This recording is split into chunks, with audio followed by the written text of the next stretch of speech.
Hi, నేను మీ doctor రామరెడ్డిని ఎంజీఆర్ మల్టీ స్పెషాలిటీ హాస్పిటల్ తరపున ఈరోజు పేషెంట్ అవేర్నెస్ ప్రోగ్రాం తరపున మినిమల్ ఇన్వాజివ్ సర్జరీ అంటే ఏంటి, దాని యొక్క ఉపయోగాలు తెలుసుకుందాం. మినిమల్ ఇన్వాజివ్ సర్జరీ అంటే చిన్న ఘాటుతో అడ్వాన్స్ టెక్నిక్స్ వాడి అధునాత పరికరాలతో చేసే సర్జరీనే మినిమల్ ఇన్వాజివ్ సర్జరీ అంటారు. ఇది ఇరిగిన ఎముకలు, ఆర్థ్రోస్కోపీ మరియు వెన్నుపూస సర్జరీల్లో వాడతాం.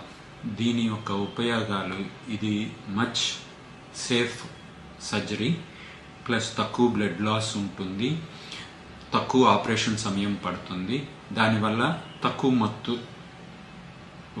వాడినా సరిపోతుంది, తక్కువ కాంప్లికేషన్స్ ఉంటాయి.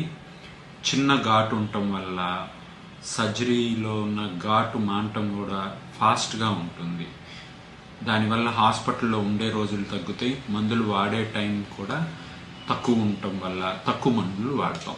దాంతోపాటు ఫ్రాక్చర్ హీలింగ్ కూడా ఫాస్ట్గా ఉంటుంది. దీనికి ఉన్న చిన్న ఇబ్బందులు ఏంటంటే, ఇది more expert hands, well trained surgeons చేయాల్సి వస్తుంది కాబట్టి కొద్దిగా ఎక్స్పెన్సివ్గా ఉంటుంది. అదే కాకుండా ఈ సర్జరీ కాంప్లికేటెడ్ కేసుల్లో చేయటం కొద్దిగా కష్టం అవుతుంది.